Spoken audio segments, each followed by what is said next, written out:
Hello everyone, स्वागत है आपका हमारे यूट्यूब चैनल में। आज हम बायोलॉजी में पाचन तंत्र के बारे में पढ़ेंगे, तो पूरी जानकारी के लिए पूरा वीडियो अवश्य देखें। तो चलिए शुरू करते हैं। मानव शरीर में अनेक तंत्र पाए जाते हैं। उन्हीं तंत्रों में से एक तंत्र है मानव पाचन तंत्र या ह्यूमन डाइजेस्टिव सिस्टम। इस सिस्टम को जानने से पहले हम यह जानेंगे कि पाचन क्या है। पाचन वह प्रक्रिया है जिसमें जटिल कार्बनिक अणु को छोटी व सरल अणु में बदला जाता है। मनुष्य में पाचन तंत्र के माध्यम से होता है। मानव पाचन तंत्र में आहार नाल और ग्रंथियां होती हैं। मानव पाचन तंत्र में मुख्यतः क्या होता है? आहार नाल और ग्रंथियां, इन दोनों के द्वारा पाचन होता है। आहार नाल के अनेक भाग हैं, जैसे मुखगुहा, ग्रसनली, आमाशय, छोटी आंत और बड़ी आंत।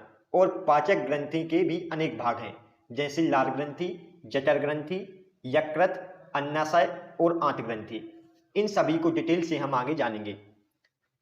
पाचन एक फिजियोकेमिकल प्रक्रिया है। पाचन क्या है? एक फिजियोकेमिकल प्रक्रिया। पाचन का मुख्य कार्य भोजन से ऊर्जा का निर्माण करना है और पाचन के द्वारा जटिल को सरल कार्बनिक पदार्थ में बदला जाता है। नोट: जल, विटामिन और खनिज छोटे होते हैं, अतः इनका पाचन नहीं होता, इनका सिर्फ अवशोषण होता है। यह सभी पॉइंट आपको याद रखने हैं। अब हम आहार नाल या एलिमेंट्री कैनल के बारे में जानेंगे। मानव की आहार नाल की लंबाई 8 से 10 मीटर होती है। मानव की आहार नाल की लंबाई 8 से 10 मीटर या 32 फीट होती है। मानव की आहार नाल मुख से बड़ी आंत तक फैली हुई है और मानव की आहार नाल के अनेक भाग हैं। यह भाग हैं मुखगुहा, ग्रसनली, आमाशय, छोटी आंत और बड़ी आंत। इन सभी भाग को हम डिटेल से नेक्स्ट स्लाइड में जानेंगे। मुखगुहा क्या है? मुखगुहा में लार ग्रंथि उपस्थित होती है। यह है मुखगुहा, जिसे आप चित्र में देख सकते। मुखगुहा में लाल ग्रंथि उपस्थित होती है और लाल ग्रंथि के द्वारा लाल का स्त्रावन होता है।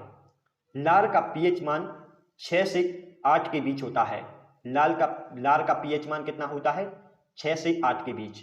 और मनुष्य के मुख में लगभग 1.5 लीटर प्रतिदिन लार बनती है। लार में 99% जल और 1% एंजाइम पाए जाते हैं। और लार में टाइलिन, लाइसोजाइम, एमाइलेज, डाइस्टेट एंजाइम पाए जाते हैं। मनुष्य के मुख गुहा में 3 जोड़ी लार ग्रंथि होती हैं। यह लार ग्रंथि हैं सबलिंगुअल, सबमेड्यूबल और पैरोटिड। इन तीनों में से पैरोटिड लार ग्रंथि सबसे बड़ी है। मनुष्य के लार में म्यूकस, एमाइलेज, लाइसोजाइम और टाइलिन व डाइस्टेट नामक एंजाइम पाया जाता है। म्यूकस का कार्य भोजन को चिपचिपा बनाना होता है। म्यूकस का मुख्य कार्य क्या होता है? यह भोजन को चिपचिपा बनाता है। एमाइलेज स्टार्च को शर्करा में परिवर्तित करता है और लाइसोजाइम जीवाणुओं को नाश करता है, जबकि टाइलिन व डाइस्टेट स्टार्च का पाचन करता है। टाइलिन व डाइस्टेट स्टार्च का पाचन करता है। यह थे लार ग्रंथि के कार्य। अब हम ग्रास नली के बारे में जानते हैं।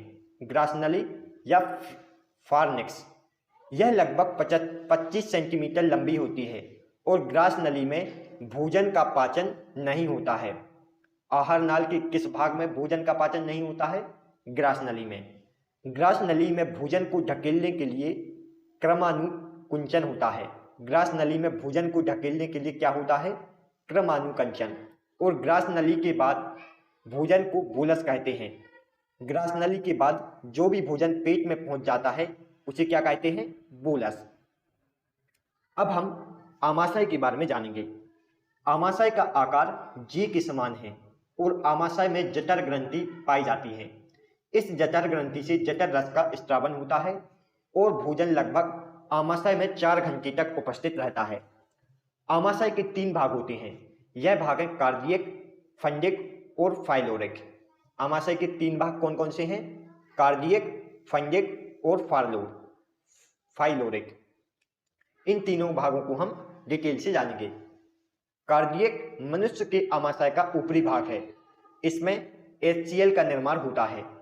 HCl भोजन को जीवाणुनाशी बनाता है और यह भोजन को छोटे छोटे टुकड़ों में तोड़ने का कार्य करता है। फंडिक फंडिक मनुष्य के आमाशय का मध्य का भाग है।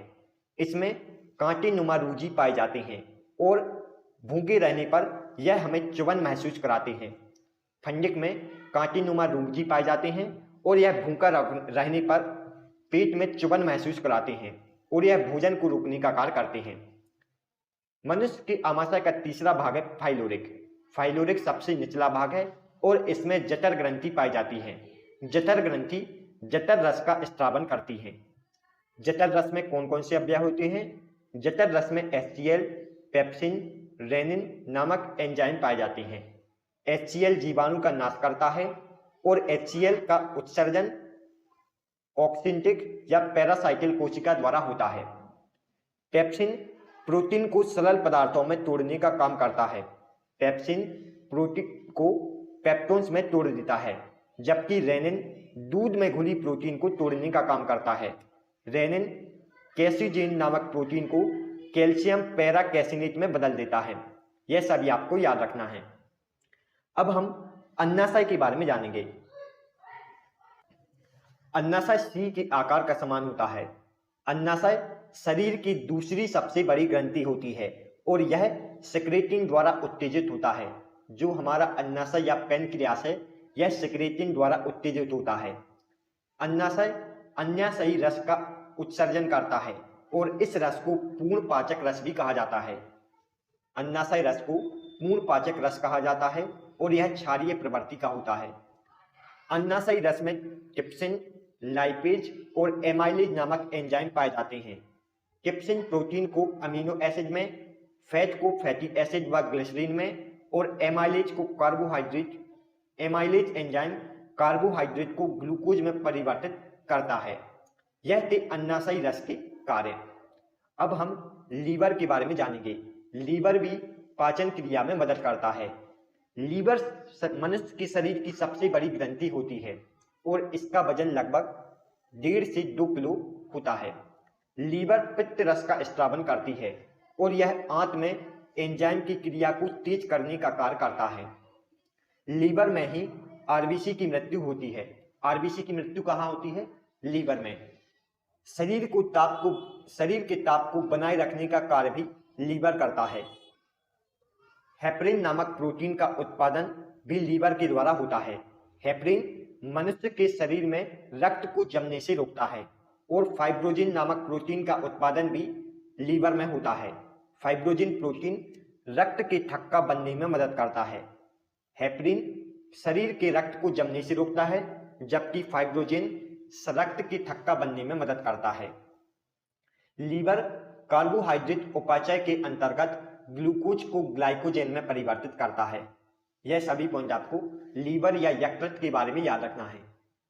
अब हम पित्ताशय के बारे में जानेंगे। लीवर, पित्ताशय और पैनक्रियासिस, यह सभी पाचन क्रिया में मदद करते हैं। पित्ताशय को इंग्लिश में गॉल ब्लैडर कहते हैं। पित्ताशय पित्त को संचय करने का काम करता है। पित्त एक क्षारीय द्रव है जिसका pH मान 8 होता है। पित्त में 85% जल और 12% वर्णक पाया जाता है। पित्त का पक्षाशय में गिरना प्रत्यावर्ती क्रिया द्वारा होता है। पित्ताशय से पित्त पक्षाशय में पित्त नलिका के माध्यम से गिरता है। यह थे गॉल ब्लैडर के भाग। अब हम छोटी आंत और बड़ी आंत के बारे में पढ़ेंगे। छोटी आंत पाचन की क्रिया पूर्ण करती है। छोटी आंत में ही पाचन की पूर्ण क्रिया होती है। पचे हुए भोजन का अवशोषण भी छोटी आंत में होता है। छोटी आंत 6 मीटर लंबी और 2.5 सेंटीमीटर मोटी होती है। छोटी आंत के 3 भाग हैं। यह 3 भाग हैं ग्रसनी, मध्यांत्र और शेषांत्र। रसासंकुल के द्वारा छोटी आंत में अवशोषण होता है। वाइल या बिली के द्वारा छोटी आंत में अवशोषण का कार्य होता है। अब हम बड़ी आंत या लार्ज इंटेस्टाइन के बारे में पढ़ेंगे। बड़ी आंत के 3 भाग हैं। यह 3 भाग हैं उंडुक, बृहदांत्र और मलाशय। बड़ी आंत के अवशेषी अंग को अपेंडिक्स कहते हैं। जो बड़ी आंत में अवशेषी अंग पाया जाता है उसे अपेंडिक्स कहा जाता है। और बड़ी आंत का मुख्य कार्य जल का अवशोषण है। बड़ी आंत का मुख्य कार्य क्या है? जल का अवशोषण।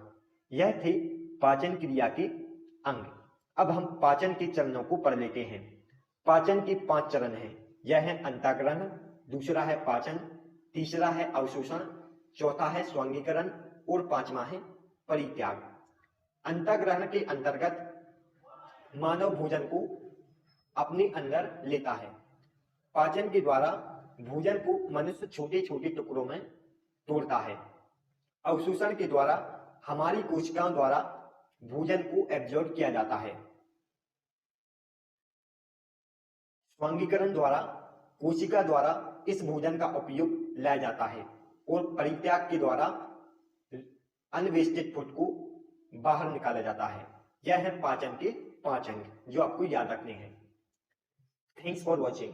दोस्तों, यदि आपको हमारी वीडियो पसंद आई हो तो प्लीज वीडियो को लाइक और चैनल को सब्सक्राइब जरूर करें। तो मिलते हैं नेक्स्ट वीडियो में, तब तक के लिए goodbye. Thanks for watching. आप इस वीडियो से रिलेटेड पीडीएफ को हमारे टेलीग्राम ग्रुप से डाउनलोड कर सकते हैं, जिसका लिंक डिस्क्रिप्शन में दिया हुआ है।